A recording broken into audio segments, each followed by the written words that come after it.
It's not good. Good afternoon, everyone. I think we are missing Hans. We've started just before Hans has returned. Is That's okay.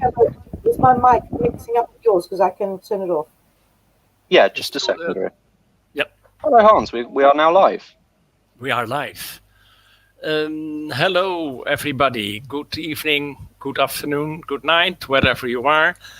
This is Broadcasting ADHD Europe, and I'm Hans van der Velde. Today, this is a co-production with Andrea Bilbo of Edis. She will introduce herself in a minute. And in daily life, I work as a coach. I coach employees for employers. And sometimes, of course, the family comes in also. So today we will focus on the family and on parents. Our guest today is Elaine Taylor, who will also introduce her in a minute herself. Andrea, can you introduce yourself, please? We can't hear you, Andrea. Right, okay. Yeah. I forgot that I muted myself. Probably wish I had muted it the whole time by the time I finished. So I'm Andrea Bilbo from Edis, the UK charity supporting parents, children and adults with ADHD. We are in our 25th year now of supporting families. And I'm really, really excited to have Elaine here because Elaine and I met, must be over 10 years ago, at one of the CHAD conferences in America, and had just been bumping into each other every time I go back there. We built up a good relationship, and we had lunch here in London, last time she was in London. And I was really, really so excited to see her new book that she has just published called The Essential Guide to Raising Complex Kids. If you haven't got it, you must. This is a must-read book. But Elaine also has her own organization called Impact ADHD. She's one of the leading parent coaches in the US. And I really hope you're going to get a lot out of tonight. So thank you so much, Elaine, for joining us. It is truly my pleasure. Thank you for having me. So are we ready for me to dive in, Hans? Yes, go ahead. And just maybe a bit more about yourself first. How did you come into this business of complex kids? And then, yeah, and I realized I should have brought a picture of my family. I often show a picture of my family looking so beautiful and put together, and then kind of what they look like in the background. But I forgot. Yeah. So as Andrea and Hans says, my name is Elaine Taylor-Klaus. I am the co-founder of what used to be called Impact ADHD and is now Impact Parents. We expanded it this year because we really wanted to reflect the full range of parents that we support. Because most of us who have kids with ADHD, I often say we have ADHD plus. Right? We have kids with ADHD and anxiety and learning disabilities and autism and depression and oppositional defiance and all kinds of complex issues that tend to go along with the diagnosis or the issues that come up with ADHD.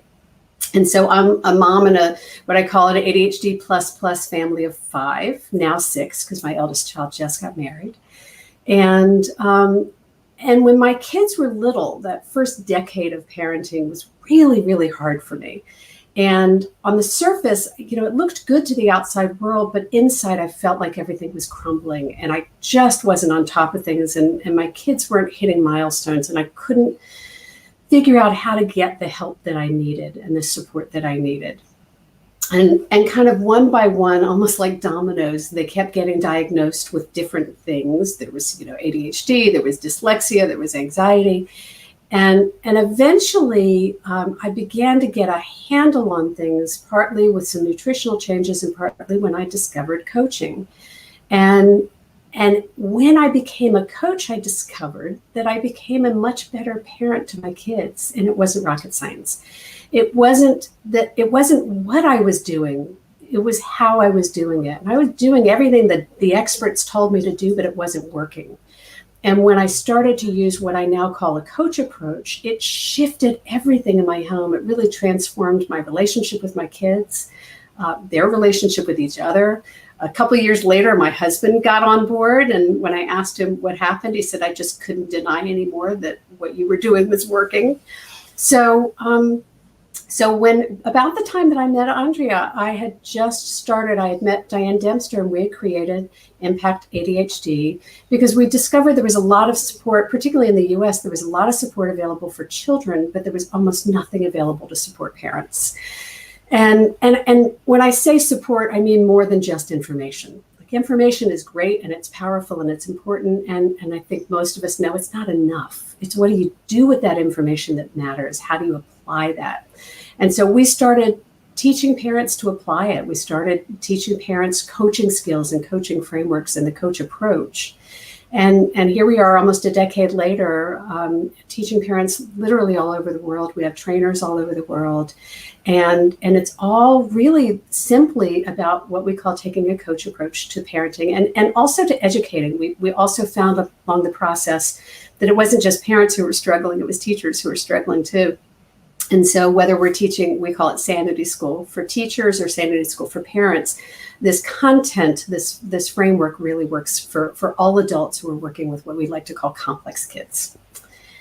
So we're going to talk today about managing complex kids in complex times, because this year has certainly thrown us all for a loop. It's been way more complicated than anybody could have ever imagined. So I want to talk a little bit about, I'm going to set a framework for what does it take for complex kids to be successful in life and in learning. And we'll talk a little bit about what that looks like, and then I'm going to talk about sort of how we may, as adults, interfere with that, and then a framework for you of a four model process that we teach for adults to look at in terms of understanding how do we shift our approach to interacting with kids so that we can empower them to become more independent, to take agency and ownership of their lives, because that's really our goal, right? So what does it take for complex kids to succeed in life and learning? Well, most of us know there's a huge amount of research about resilience, right? So we really want to teach our kids we want to foster their resilience. We want to teach them to pick themselves up when they fall down, to wipe themselves off and to try again. And that means learning to handle transitions, learning to handle disappointment, learning to handle hearing the word no, learning to take direction and redirection, which are all particularly challenging for kids who have a lot more trouble with transitions, who get a lot more redirections, who hear the word no a lot more often, right? So fostering resilience is really important. We want to inspire kids to overcome their obstacles. We want to help them learn to believe what they can do and to learn how to navigate when things don't go their way. You know, again, when we have complex kids with ADHD, things often don't go the way they want. They get frustrated. They get sometimes perfectionist. And so we want to help them learn to push through the challenges instead of just being feeling defeated by them or overwhelmed by them. We want to help kids develop self-awareness. When kids struggle with complex issues like ADHD, they are dealing with a developmental delay, if you will, in self-awareness and self-regulation. And so we have to help them understand themselves and understand what's going on so that we can help them learn to begin to manage themselves and really build those muscles for self-regulation.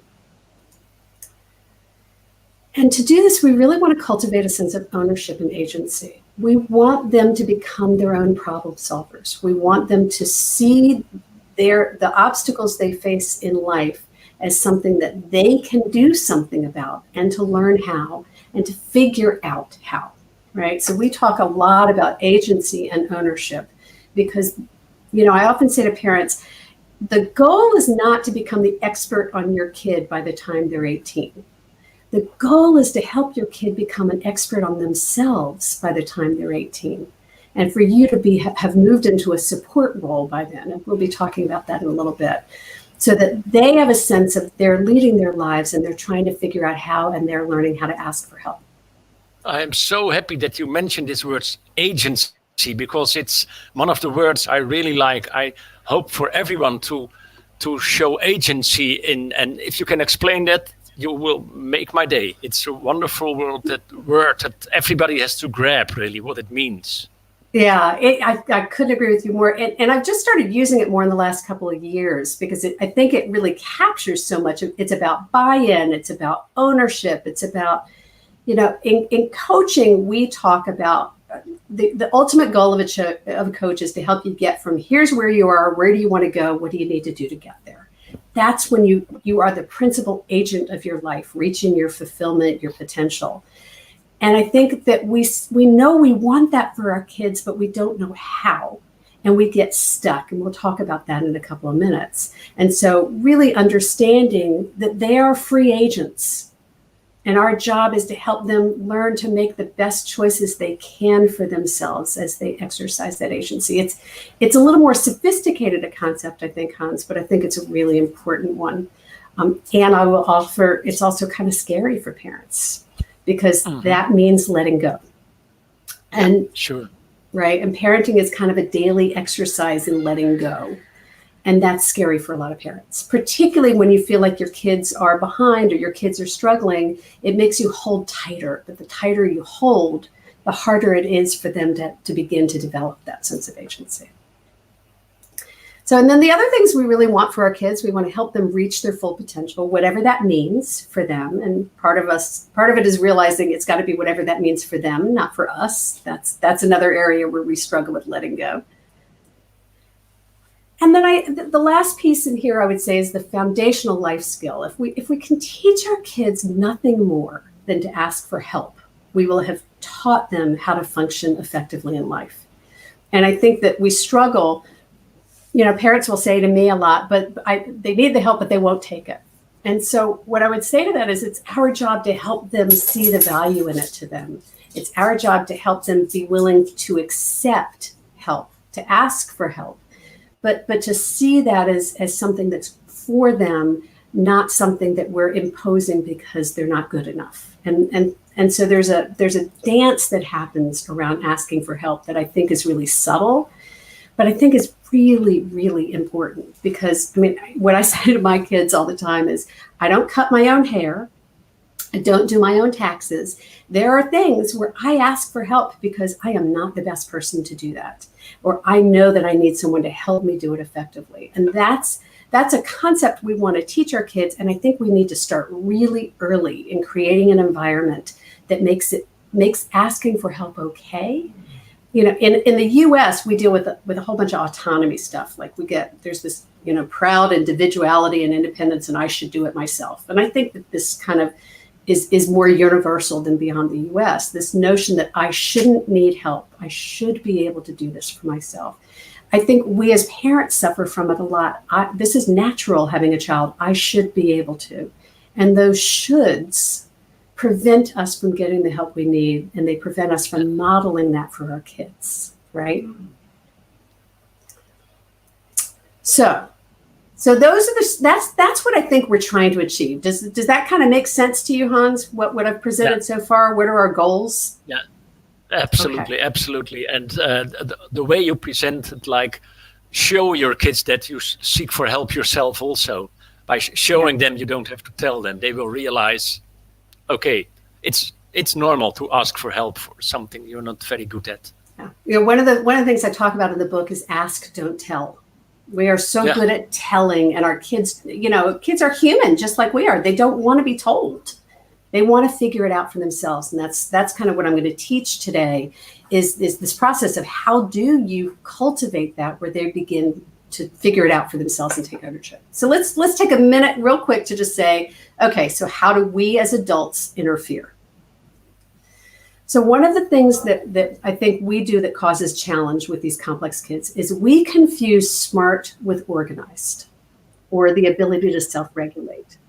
We have these really wicked smart kids, and because they're so smart, we somehow think they should be able to figure out how to get a paper written. They should be able to organize their room. They should understand, communication dynamics with their peers. Because they're smart, we think they should have executive function, right? But in fact, and I'm not going to be able to go through this in any detail, but this is one of the things that we teach in Sanity School. I know Addis teaches about executive function. This is based on the work of Tom Brown, and it's the 6 areas of executive function that are challenged for people with ADHD brains. And all kinds of other challenges. This shows up in people with anxiety and people with autism.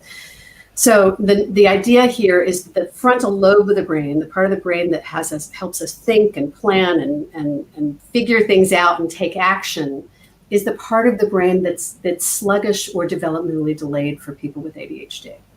And so when we confuse smart with executive function, we do our kids a disservice, because just because they're cognitively smart and they can hold really complicated conversations about current events or complex science or math problems, that doesn't mean that they are ready or mature enough to self-regulate, to manage their emotions, to manage their impulsivity, to plan or put things in a sequence.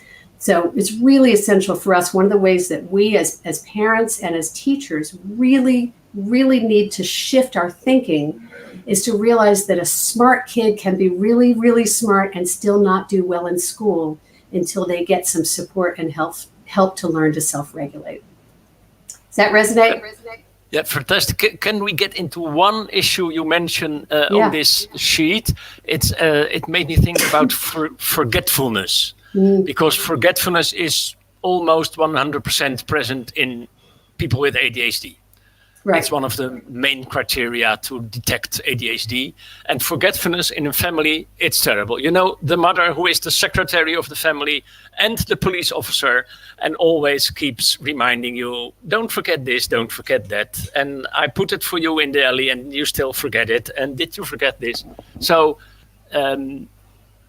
how can a mother live with that? And that's so terrible for the mother. It's a great example what you're pointing to. So what you're really speaking to is a working memory issue, which is a serious trouble for most people with ADHD. And if you begin to look at a lot of the problems we face, many of the issues in all of these areas actually come down to working memory. So sometimes it's you walk into a room where you forget what you were going to do, then you have to go back and figure out. So sometimes it's that obvious. Somebody asked you to do something, you said, yes, I'll do it, and then you forget to do it. And so what you're describing is a mom who begins to externalize. She becomes the working memory for the child or for the family. Sure. And so the process that we'll get into a little later is helping kids understand that because they have a working memory problem, that means they need to put some systems in place to help themselves manage. They need to externalize or write lists or set alarms or do things to help their memory because they can't rely on their memory. When my youngest is now 19, and when he was in high school, he would say something, or I'd ask him to do something, and he'd say, yes, I got it. And I'd say, so what are you going to do to help yourself remember? And he would say, I got it, Mom. And I would laugh and play with him, and I'd say, it's so cute that you think you're going to remember that, right? And eventually he figured out that it was kind of cute, and he was right. I was right that he needed to do something else to remember it. And so it's not enough to do it for them. Over time, we want to begin to learn to help them see the way in which that working memory is causing challenges. And so to help them learn to strategize around it. Let me give you a completely different example, because it may be surprising that it's a working memory issue. But sometimes we have kids who procrastinate or avoid doing things because they are afraid, because they're trying to avoid a confronting conversation, or they won't talk to a teacher, for example. It's not because they don't, it's actually a working memory issue because they're afraid when they get there that they may not know what to say, or they may not remember how to ask for what they need or what they need. And so even though they're avoiding it because it may seem like they don't care or they don't want to or whatever, in likelihood, there's a working memory component. If you can help them practice what they would say when they got there or write themselves notes, now they're no longer afraid that they're going to not know what to say or not remember, and it makes it much less anxious to get there. Does that make sense? Yeah, of course, sure. Right. The main thing is to enable them to do it themselves. That's the message I get from you. Right, and to help them begin to see what strategy may work for them to overcome it and what's in it for them in the process. Because you can tell them you need to go talk to your teacher, but until they understand why it matters for them to go talk to their teacher and that they want to and that they need help figuring out how, it doesn't really matter that you've told them to talk to their teacher, right? That's where that agency piece comes in that we were talking about. Yeah, sure. Yeah. All right, so let me keep going. So that's one area in which we as adults complicate things, is that we don't understand the difference between smart and disorganized or dysregulated or executive function, okay? Another one is that we ignore signs of stress. And as a result, we let that damage our relationships. We push and we push and we want them to get something done, and they're almost at a breaking point. And instead of backing off and giving them a chance to calm down, we keep pushing, we keep insisting, they go over the edge. Now the relationship is becoming more damaged, and we still haven't helped them achieve what they need, which is actually to recognize when they're stressed out and learn to manage it. And this is really subtle, but it's so important, because our kids, when our brain is triggered, when we call it amygdala hijack, when the amygdala hijacks the brain and we're no longer operating from that frontal lobe, we're not using our executive function, then we're not really available to learn. And whether that means learning a subject because a kid's shut down in a school environment, or whether that means learning to get a chore done at home, when a kid is stressed out, or when we are stressed out, we need to learn to recognize that, to stop, to slow down, to deal with the stress before we go back into trying to achieve whatever the task is that we're trying to achieve. And we're not going to be able to go through this, but this is an example. We have a tip sheet that's available if people want it. We did some work with Dr. Jerome Schultz he wrote the book Nowhere to Hide, which is a great book on ADHD, anxiety, and school issues. And these are just some examples of signs of stress that we tend to miss, have something to do, and that are interfering with our kids' ability to perform or to do well or reach their potential. Another problem that we create as parents, or that we could improve as adults, as parents and educators, is that we often see our kids' behaviors as naughty when they really are neurological. So when we hear ourselves asking a question like, why can't they just, right? Why can't they just eat what I put on the plate? Why can't they just pay attention? Why can't they just get off the video game? Why can't they just be nice to their sibling, right? Why can't they just be nice to me? Whatever it is, when we confuse neurological behaviors with naughty, when we judge it as naughty, right, we are actually eliminating our compassion and our capacity to really help them understand what's going on with themselves so that they can problem solve. And again, that's sort of the whole theme here is constantly, our goal is to help them understand themselves so they can problem solve. So instead of saying, why can't they just, if we can say, I get that you're really frustrated.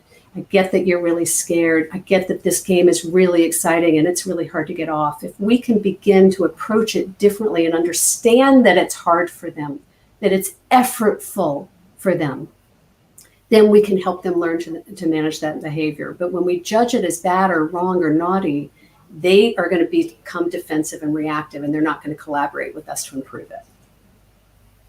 Yeah, this is really very, very difficult for a parent who doesn't, him or herself, have ADHD. Then yes. it's difficult to understand it from within, you know. So this question, why can't he just whatever? But it's very good that if you remember this question, if you recognize this question in your mind, then think of what you're hearing now. So please go on. It's the question we encourage parents to ask themselves is to ask yourself the question, is it naughty or neurological? Yeah, sure. Right? Is it naughty or neurological? If it's naughty, you're going to treat it one way. And if it's neurological, you'll treat it another. And 9 times out of 10 with our kids, the answer is neurological. This is just something we pulled from an article Dr. Hallowell did for us many years ago that I just love this construct. So instead of helping them with their strengths, I'm sorry, let me say it differently. Instead of seeing their challenges as problems, one of the things that we as adults can do is help them see the strengths in their challenges. So we can see that impulsive behavior also is likely to be creative, that stubborn behavior means they're persistent, that maybe they're disorganized, maybe they're spontaneous. Like if we can help them find the positive in their challenges, because I believe that every strength is also a challenge, and vice versa, right? A strength overused can become a problem, and a challenge usually has a light to it that if we look for it. So looking for those flashes of brilliance can be really valuable. And I think this is the last one I'm going to point on here. We give our kids solutions so that they can focus on outcomes, right? We give them medication. We give them a behavior chart. This, by the way, is actually a behavior chart I tried to use with one of the many I tried to use with my kids when they were little. We give them our solutions to what we're telling them they need to achieve. But we don't guide them to take ownership and problem solve for themselves. Right, so I'm going to say it again. We give them our solutions. We tell them, this is the planner you should use. This is the reward chart we're going to use. Even to some extent, this is the medication you're going to take. Right? And I'm not saying that kids shouldn't take medication. I am saying at a certain age, they should be part of the conversation about how they're using the medication as a tool to help them in managing their ADHD. So instead of giving them our solutions and really focusing on the result, the outcome, the grade, what we really want to do is shift our focus to start giving them ownership and teaching them to problem solve for themselves. Okay? And so that's really what we're going to talk about for the rest of this conversation. I'm going to teach you a construct that we teach that's the adult's role in fostering independence. So any questions before I move into this kind of last main section, Hans? No, Please. You feel like ready for this? Okay, this is what I know you've been waiting for. To hear this, because we had our discussion in advance, and I'm dying to hear this from you, because this is really, people, please listen, because this is very important for the parent. Thank you. Great. And again, as you know, Andrea mentioned the book earlier, and this is a major construct we teach in the book. We teach it in Sanity School. This is a foundational framework for all of the work, the coach approach that we do is based on this notion that there are 4 phases that a parent or an adult goes through in helping kids begin to take ownership of their lives, to foster that independence. And part of what happens for many of us is we start in phase 1 and then we get stuck there. So I'm going to tell you really quickly what the 4 phases are, and then we'll go through them in a little bit more detail. So phase 1 is the director role. This was when kids are little, we tell them what to do. We tell them what their motivation is for it. We tell them what they're going to get for it. We're in charge. It's our agenda. Right? And remember, we were talking about agency earlier. The word agenda is the same root as the word agency. The beginning, phase 1, it's our agenda. Then the goal is to move into phase 2. Many of us get stuck at phase 1, but when we're moving forward, we move into phase 2, and this is the collaboration phase. This is when now we're beginning to share the agenda. It's not all me saying you got to do this and you get to do that. We want to start giving them that sense of agency, a sense of owning their stuff, seeing their homework as their job, not something they're doing for us, seeing their room or their chores or whatever it is as something that they are beginning to see as their responsibility, not a favor they're doing for us. And then we want to move into phase 3. Phase 3 is when it's theirs. They are now holding the agenda, but we're still involved and we're still supporting them in that agenda. So we as parents and teachers move from a collaboration mode to more of a support role. You've got this, you're on it, I'm here to support you, how can I help? And then phase 4 is the one we all want to get to. That's the champion role. That's when the kids are out of the house, out of school, out of college, or maybe in graduate school or whatever in their work. And that's when we're kind of giving them the atta girl, atta guy, you got this. And they're checking back in to see when they need help. They're asking for it, but really they are independent and on their own. What happens with our complex kids, particularly once they hit that age of puberty, is that they are no longer motivated by pleasing adults when they hit about 12 to 14.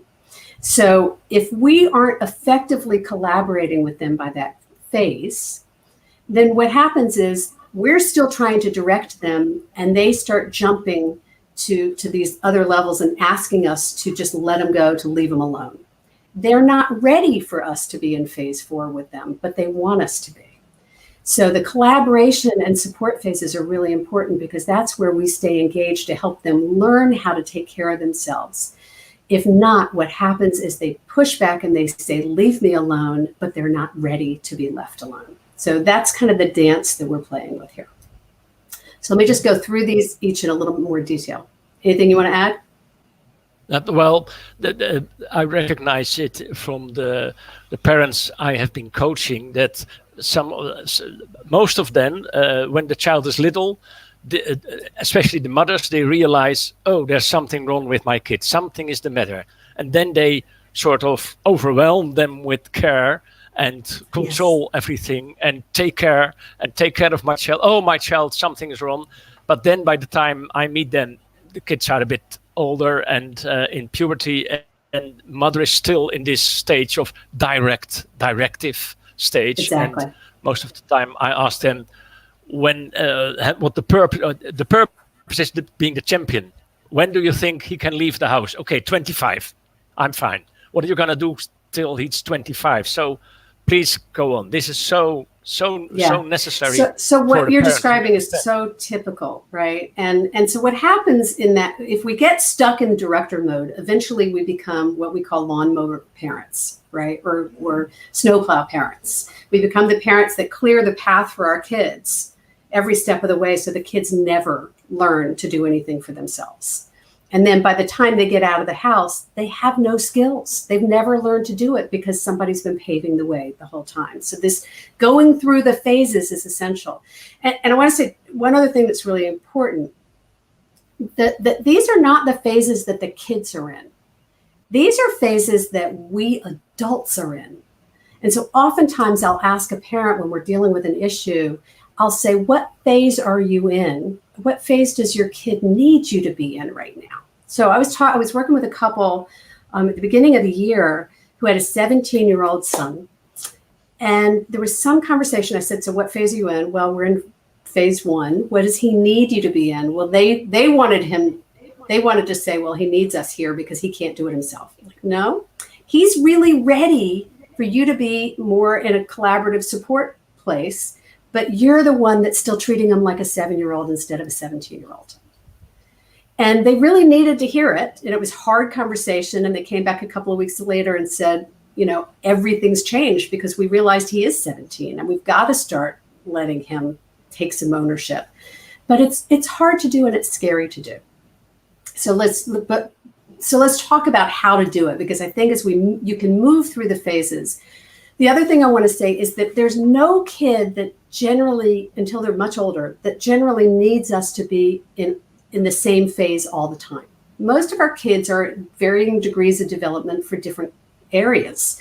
So you may have a kid who is great at soccer and really motivated by soccer and really independent and getting their stuff together and going to soccer and is ready for you to be in phase 3 there, that still needs you to be in phase 2 when it comes to doing homework, or maybe even in phase 1 in one particular class, right? So we need to dance with where our kids are and what they need from us instead of, trying to treat all things the same. Yeah, my kids may be fully independent and need very little from me in college, and then during exam time they may need me to move back into a support role a little bit. But the goal with the support role is for them to ask for the help. And again, we'll talk about that. So are you ready? I am. Let's look a little closer. So phase 1, this is direct and motivate. Every one of us knows what this phase is. We all start there in almost all relationships, certainly with younger kids, probably even with kids in the middle years, right? This is when we might say, it's time to get started on this assignment. Why don't you start by writing your topic at the top of the page? I'll check in with you, ask if you have questions. After this, you can have a break, right? So we're telling them what their motivation is. We're telling them what their assignment is. We're telling them that we're here to support them. We are in charge, right? This is our agenda. This is true whether you're a parent or a teacher. Generally speaking, this would be kids in the elementary years. With ADHD kids, we tend to do this longer than they need us to because we think they need us to. And so that's the challenge. The sooner that you can begin to move into phase 2 with a kid in any area of their life, the better. 3-year-olds give us a good opportunity. We just often don't take it. Phase 2 is to collaborate on ownership and organization. So think about little kids who want to decide what they want to wear. That's a great way to collaborate with them on ownership. That if there's no reason for us to try to control that all the time, it's a great way to teach them that agency. So in a schoolwork environment, the conversation might go something like, so you can do your math or your writing first. Which do you want to do? Or do you want to do your homework right after school, or do you want to do it after you've had a snack? After you get them done, you can have free time. What do you want to do? You'll be able to have more free time or have a break. What do you want to do during that break? So the more questions we ask, the more agency we give. And open-ended questions, let me say. It's not a yes or no question, but really more questions that give them an opportunity to answer for themselves. Oh, I want to do it then. Because 2 things happen when they do that. One, if a kid says, like, okay, so my kids, we had this great tree in the front of my house when they were little, and we called it the homework tree. And they were allowed to do their homework in the tree if it was homework that didn't require any writing, right? So there was always a hand that could hold on. So like if they were reading a book or something. So they might have said, I want to do my homework first in the homework tree, and then I'll come in and do my math. That's great. I'm not as concerned about when they do what, is the fact that they now see it as my homework, not as mom's making me do homework, right? I want them, one of the things that happens when you ask the questions is as they choose the answer, they are taking ownership, right? And that's the real key. Phase 3, and so let me just say one more thing about phase 2. We can come back to it if y'all have questions about it. Phase 2 is probably the longest phase that we're in with most of our kids, because this is the dance of who owns it, and it's going to go back and forth. Lots of parents battle with their kids over taking showers, brushing teeth.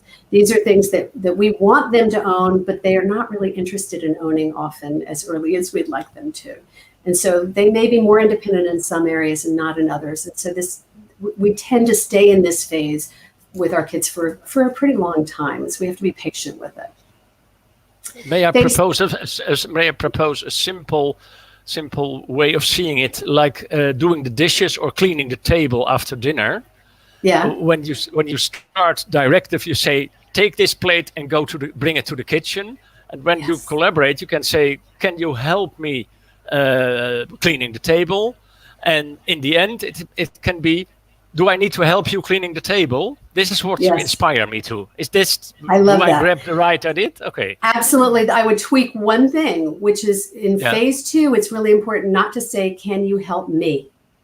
Because as soon as you say, can you help me, that makes it about me and my agenda. So I might say in phase 2, it's time to clean the table. Will you help? Oh, okay. So, or are you ready to clear the table? But we want to use more you language in phase 2. We want them to see it as their agency, not as a favor they're doing for us. That's the tweak. Okay. Yeah. So the word you and questions. Phase 3, we begin to support their ownership and organization. They're now in charge. They are behind the wheel, if you will, right? This is when I'm a big believer in asking permission of our kids, and probably this starts in phase 2, but certainly in phase 3. Can I interrupt you? Is this a good time to talk about something? You might say, what's your plan for that project? It sounds like you've got a sense of it. Do you need any help? What help might you need? How can I help you? So we want them to begin to see their job as theirs and to begin to ask that question of what support do you need? So that they begin to see asking for help and asking for support as part of ownership, as part of being responsible. I'm a big believer, as I say, in asking permission. I know a lot of parents think that is giving away authority. I think it's earning respect. So when you knock on a door, you wait for someone to say, come in before you open it.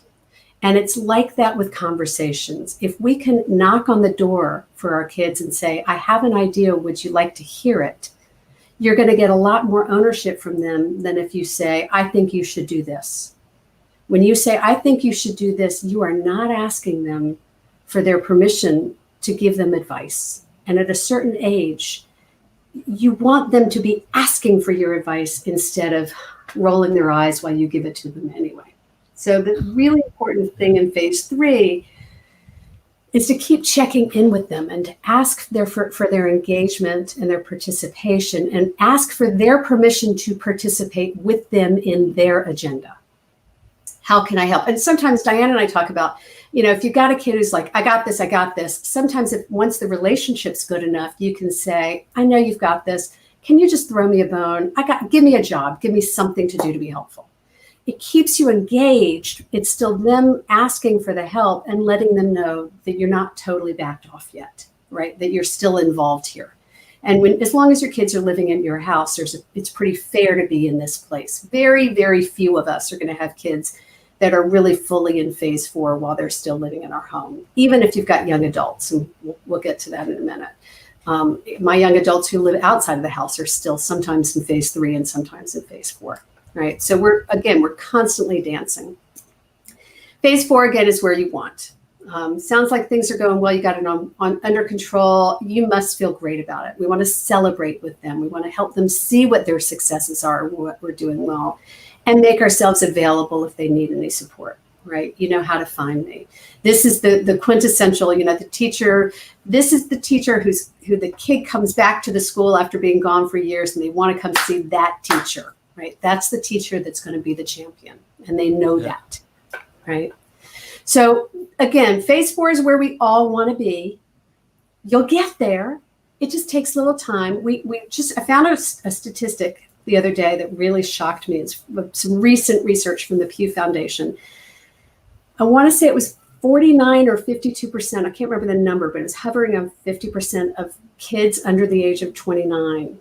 About half of them in the US are still back living with at least one parent because of COVID. And so we've got a whole other dynamic that's happening now with these adult children living in our homes. And so they've been off on their own, sometimes for a while. They're used to us being in that phase 4 role with them. And now they're back in the home. And we think that they're in our home, that we should be more involved. They're used to having been here. So there's this whole other dynamic that's happening that we need to navigate.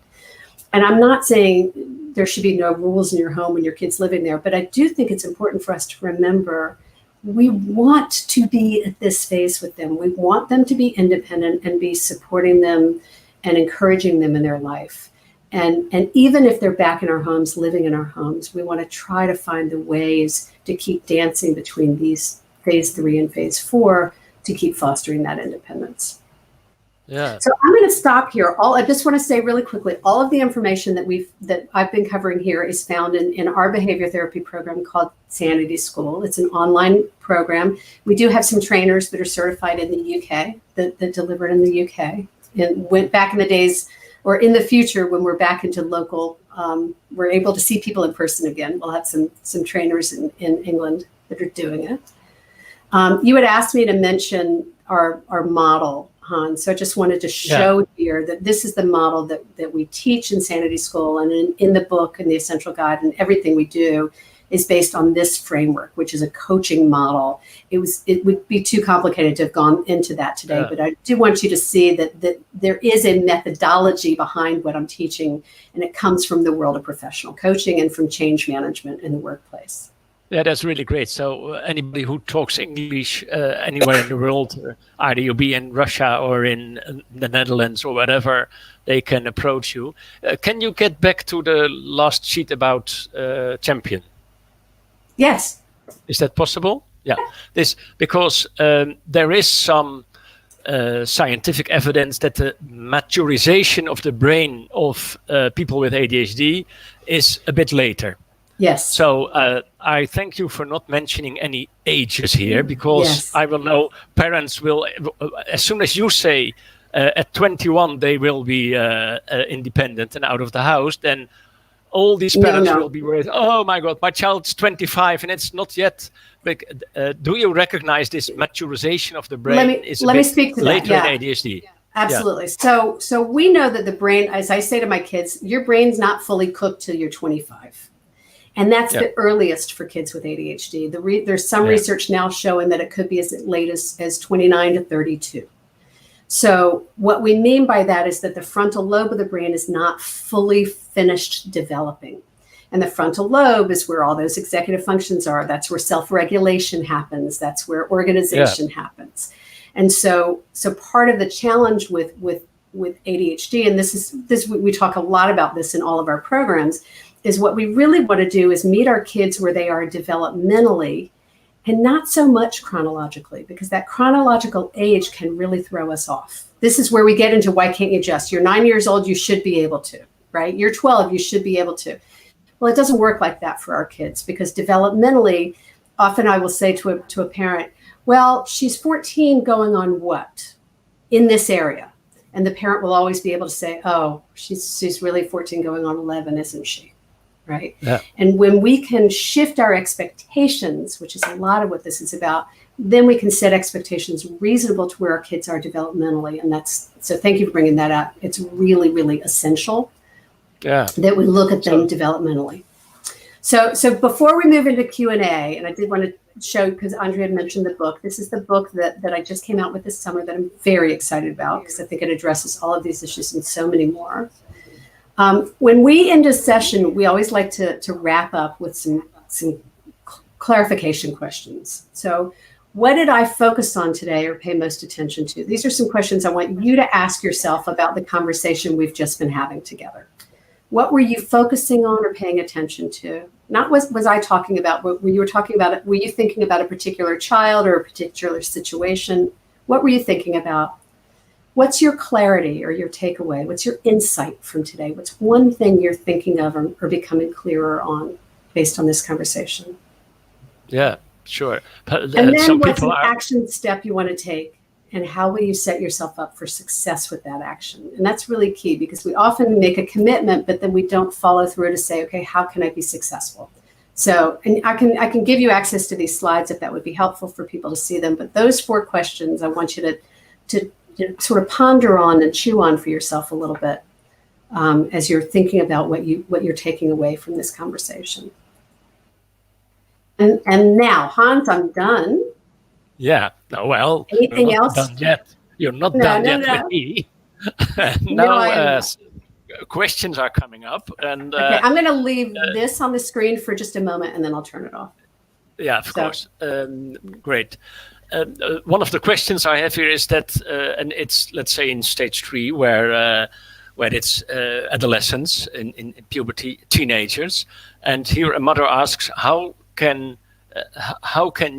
I help motivate teenagers to take control of their learning process and study for their exams? So here is a mother or a father, I don't know, talking. And of course, you want your kid to get to the exams and get straight A's, but how can we motivate them? So I'm going to stop. I'm hoping I'm going to stop sharing. Can you see me? I'm back. Yeah, great. Yeah. Okay, yeah. Great. So how can I motivate teenagers? So it's a complicated question, because that motivation starts earlier than when they're teenagers, right? Yep. And so wherever you are is where you are, and you got to go from here. And ideally, you're starting this process of transferring ownership early enough that by the time they become ready to start sitting for exams, they do have ownership and agency. So that's. And I know not everybody's in that place. And I've worked with a number of parents in the UK and in Australia who do have these end exams. And it's difficult when you don't feel like your kids are ready, or when they don't yet own it. In terms of motivation, a lot of what we talked about today ties in very deeply to motivation. The framework we teach for motivation, so I'll throw out a little extra tidbit for you today, is PINCH. So write this down, PINCH, P-I-N-C-H. There are 5 things that motivate the brain with ADHD. 5, and pretty much 5 only, right?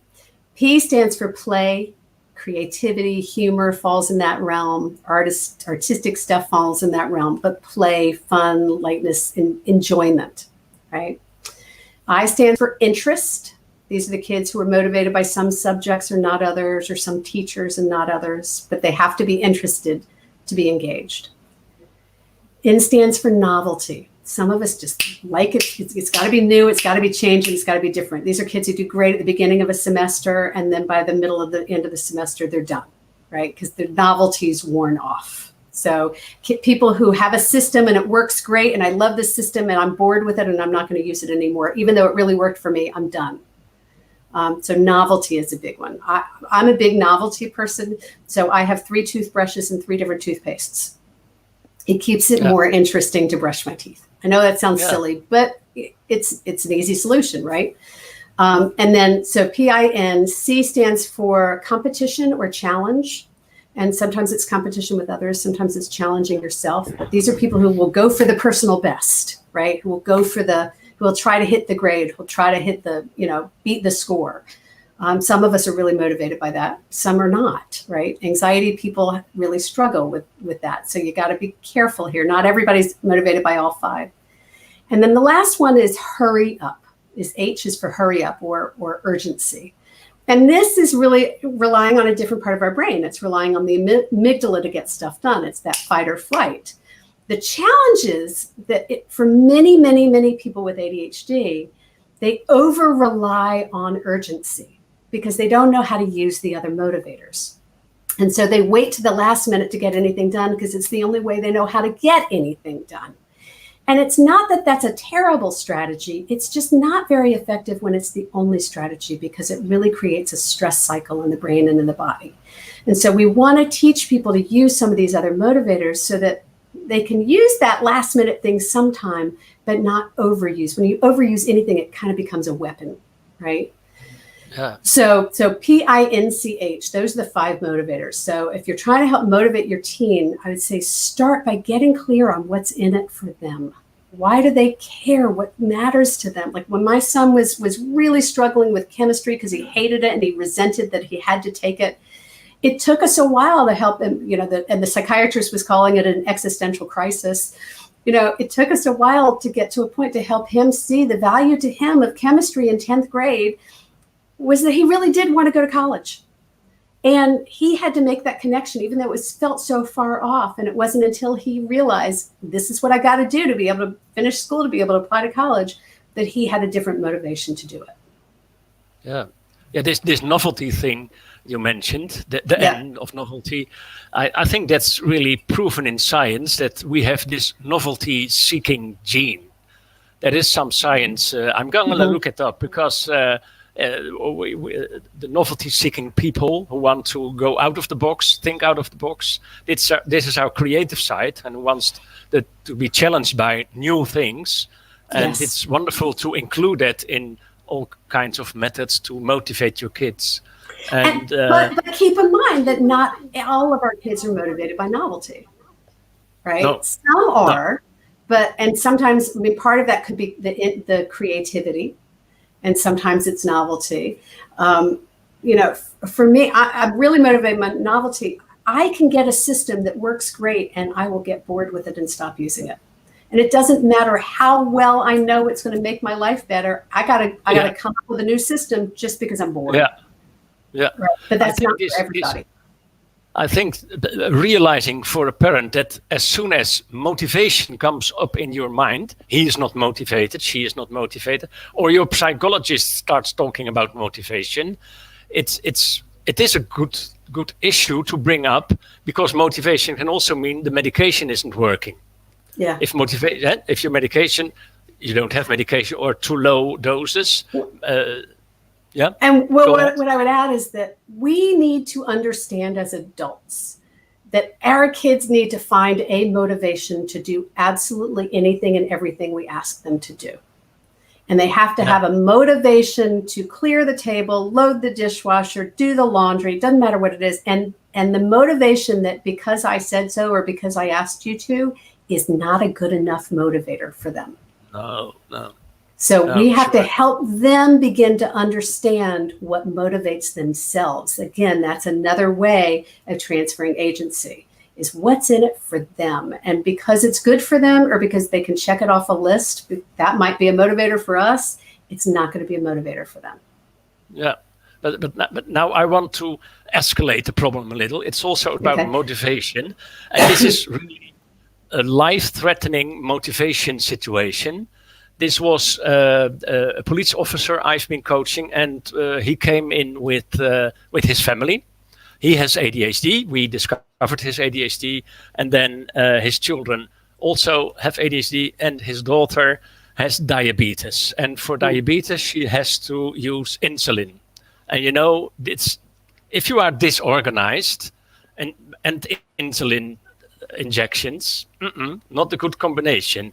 And then being in puberty. So this is really a challenge. She wasn't motivated. She just, did it whenever it came up in her mind, and she forgot it 2 days, and then she gets ill, etc. Yeah. So here is your child really almost dying, you know. That's the feeling of a father then, and the mother the same here. So how could you advise such a parent who really sees the dangers of not taking care of things that you need in your life? Yeah. So the model that I mentioned earlier at the very end, the model that we teach is the model that I would help a parent learn to use. So the idea here is that what I love about the coach approach is that it's a method for managing any complicated situation and any behavioral change. So it is every bit as effective for managing ADHD as it is for managing juvenile diabetes, which is the other example I often use. I have a child with celiac disease. So I have a child who had to learn to manage food in a very different way at a very young age. And it was life-threatening. And they could get really, really sick. And so helping them see the cause and effect and see the motivation, and helping them begin to figure out what the value was to them. So it wasn't, you have to take your insulin because you have to, because the doctor says so, because you need to. But when it becomes, what happens for you when you do? How does it help you? What's the value to you? Let's come up with some ways. How can we help you remember?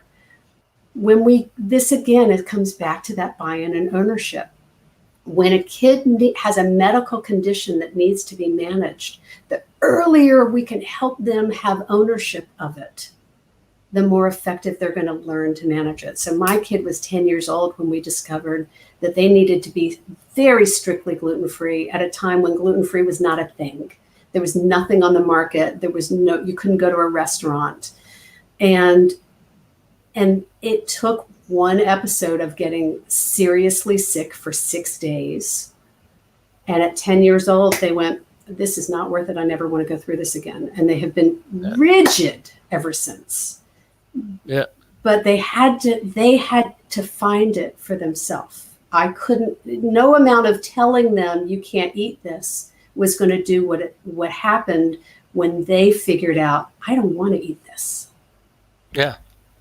So that's my daughter has gluten intolerance as well, celiac, and I remember I still feel the pain of it. That we discovered it when she was 12, and then in primary school, the people at school, the teachers complained about she didn't eat her bread, and they kept on insisting that she needed to eat her bread, and then she could go play outside, you know. So, but in the end, we discovered it, and she learned how to manage. I learned how to manage because I cook without gluten, and that's possible, of course. You can learn, and you can. And now she does it herself. She's 25, and she's independent, and she's good on food. But it's a hell of a job if such a complication comes on. It is a lot. I've got a client I'm working with who's got a 17-year-old. She's got not adopted, but she's guardian of three girls. And the eldest kid has got a serious medical condition that requires her to drink a great deal of water. And if she doesn't drink enough water, she ends up getting dehydrated and she will end up in the hospital. And she had to have surgery and all of this stuff. And this kid is 17, has ADHD, has been in a foster care system for years. And, helping, and this is what we were working on, is helping her see it as hers so that she was able to take responsibility for it. But it's really hard. And as a parent, it's really scary that my same celiac child's got a lot of medical issues, also has some severe mold allergy, fungal allergy, and has had a lot of sinus surgeries. And so there were years where what they needed to do to take care of themselves involved irrigation. And I mean, it was a pain in the neck, and it was hard to do. And I can't tell you she was 100% compliant because they weren't. But helping them see it wasn't, again, until they saw it as, wow, this is worth the trade-off. It's worth the effort, because people with ADHD, we struggle with effort. Effort is one of the areas of executive function.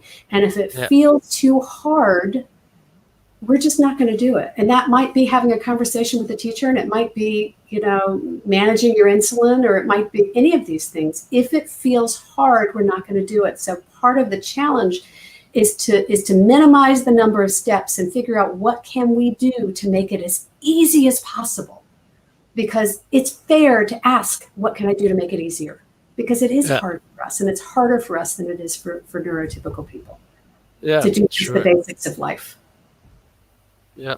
I don't know if Andrea has any questions at the moment, but there's one thing in my mind that you mentioned one time, the word oppositional. And what could you tell parents what to do as soon as a professional tells them, this kid has an oppositional disorder? I think you know what I'm thinking, but I'm interested in your opinion. I am of the opinion that ODD is what happens when ADHD is not well managed. And I'm not saying that the oppositional behavior isn't there, and I'm not saying that conduct behavior problems aren't there. What I'm saying is, whenever there's a problem, there's an underlying problem. And if we look to understand the underlying problem, we look to see whether it's about a sense of anxiety or lack of control. Is it about emotional dysregulation? Is it about working memory? Is it like, I just had this conversation with a couple not an hour before you and I got on the phone, who have an 11-year-old boy who's been now diagnosed with ODD, and the dad is very worried that this kid's going to become a conduct disorder problem. This is a kid who's feeling out of control.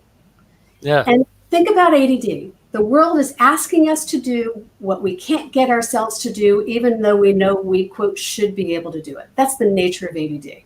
That's going to make you anxious, and it's going to make you feel out of control. Yeah. And so what we want to do is start helping them see the ways in which they are in control, and helping them begin to exercise some control and feel control in little areas. We call it taking aim, really specifically. BJ Fogg in California has done some research on what he calls tiny habits, right? The more we can really focus very narrowly and specifically on one thing at a time, help kids feel progress in that area, then they can build on that and have more progress. The successes breed more successes. But we have to start by getting really specific. So if you've got a kid who's got oppositional tendencies, look to one area. Where is it interfering most? What's the one time it happens the most? When you could choose a time of day. Maybe it's in the morning before breakfast, or before they've had medication, or whatever your mornings are. Like, let's focus on helping him manage that behavior. Then at that moment, one of the big issues that comes up today, I'm sure y'all are hearing it as much as we are, is getting kids off technology without fighting, without throwing fits and tantrums, right? This is a huge issue. We did an entire digital summit this spring on parenting and technology. We've got a thing coming out for Cyber Weekend on parenting and technology, right? It's a big issue. So if a kid's struggling with getting off technology without throwing a fit, then either you focus on getting them to follow the behavior first, getting off the technology, or you focus on getting them to not throw the fit. But you don't focus on both of them at the same time. You do one, get some success there, and then you move on to the next. So at first, when my kid wouldn't turn off the television, which dates me a little bit, back in the days when we had televisions, first it was getting them to turn off the television. Then it was getting them to turn off the television without being rude. But I didn't start with the rude. I started with do the behavior, and I didn't react when they were rude. Right. And so we need to get clear on where are we taking aim, and take aim on one little thing at a time and get those successes building. These kids need a win. So we want to help them find a win. Yeah. Yeah, sure. Andrea, any comments from London, or from you or your colleague? Yeah. No, I was just thinking, listening to you earlier, talking through your 4 phases.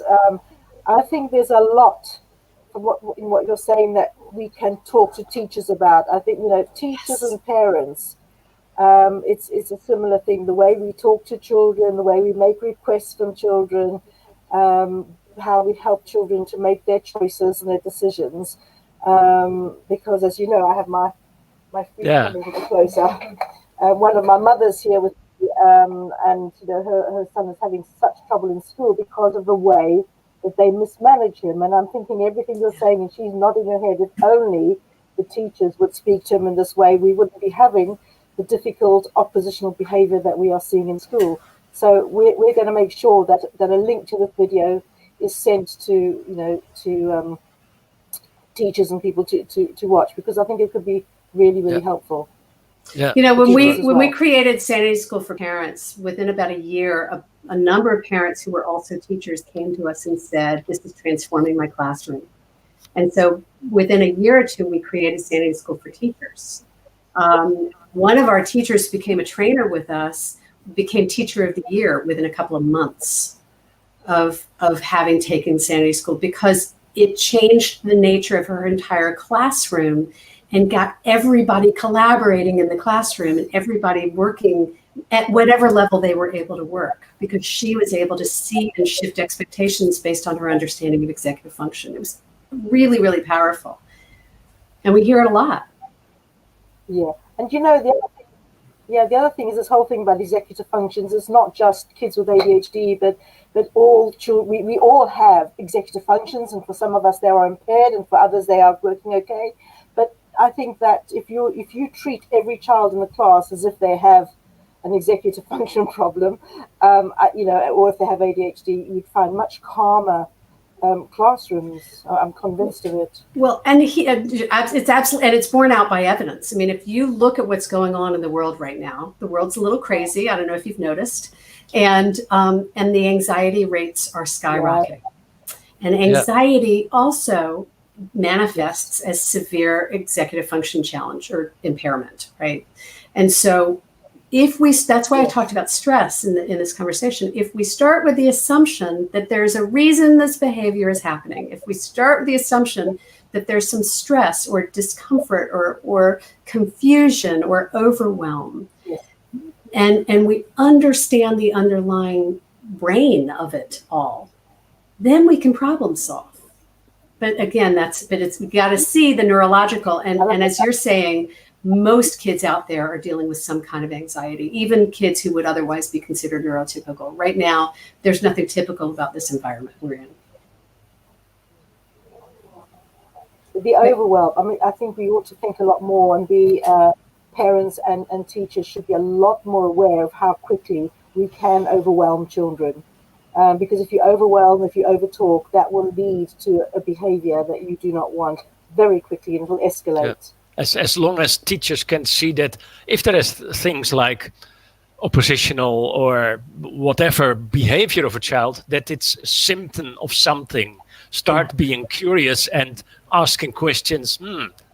This is not good. What's happening? What is giving him or her showing this behavior? What's the cause of it? Diane used to say, and I love this, that instead of saying my kid's being rude, this kid's being disrespectful, right? That's a big trigger for a lot of us adults. What if we say, wow, this kid's having a hard time being respectful right now? What a different place to come from, right? Yeah. There's a strategy we teach in a lot of our programs called ACE, ACE. A stands for acknowledgement, C stands for compassion.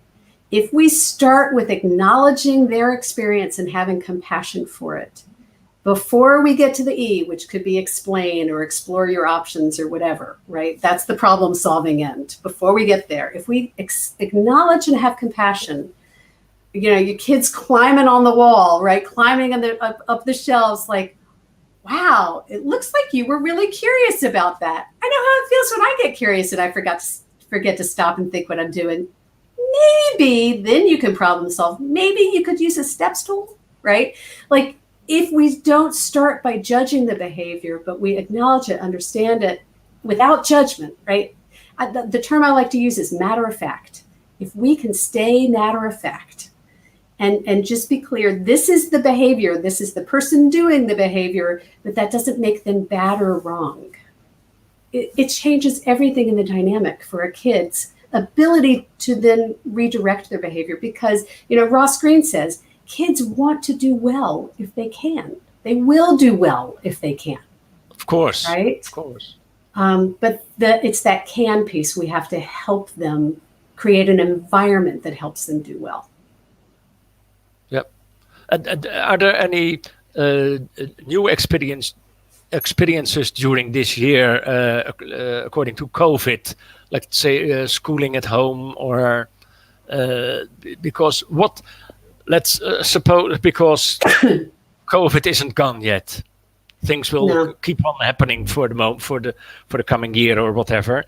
And when at once your kid in primary school is at home and you have to do your work online because you have to work from home, and your kid is there running around, what could be an attitude as a parent? There's no one solution, of course. It depends on the situation. But what's the attitude you would? There are two things I've been teaching all year this year on that issue, to that issue. One is, don't let school get in the way of your kids' education. There is a lot going on in the world right now that our kids can learn from, with really rich conversations about what's happening politically, what's happening economically, what's happening in terms of social constructs and communities, in terms of race, in terms of gender, in terms of politics, in terms of science. Like, there is so much to talk about right now, that if we can create not just a print-rich environment at home, you know, we talk about raising kids at literacy with a print-rich environment, but if we can create a conversation-rich environment where we're asking them to think about what's going on in the world, asking their opinion, not telling them what to think, but asking them to think about it, we can do so much to help our kids stay up in their education this year. We can cook with them and create chemistry lessons. We can do the things that we have to do in our lives and use them as opportunities for exploration and learning, and pull back a little bit on those worksheets and the expectations around there. And I know that sometimes we have this sort of dynamic. The teachers are trying so hard, and I really feel for the teachers. My best friend is a teacher and is really struggling because she wants to meet these kids' needs. She wants to help them. And there's only so much she can do, right?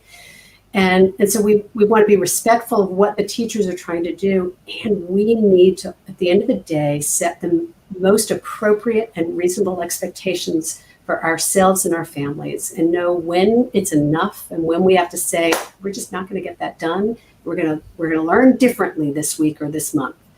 And let it be good enough, because I guarantee you, whenever this mess is over, and I don't know when this whole Michigan situation is going to be over, but whenever it happens, every kid on the planet is going to be, quote, behind, right?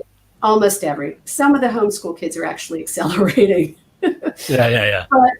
But for the most part, we're all gonna have to pick up and start again. And so we have to let go of those expectations that it should be a certain way, and allow ourselves to be where we are and do the best with what we've got, and not make ourselves wrong for it, not judge ourselves for it, and not be panicked that our kids are going to be so far behind. There are some kids at higher risk. I get that, and it's real. I think schools are doing as good a job as they can. Sometimes they're getting kids with disabilities into the school, even when other kids aren't able to go. I mean, we're all doing the best we can. Yeah. And there's going to be some cleanup at the end, but if we can not catastrophize about it and stay present to where we are and just every day.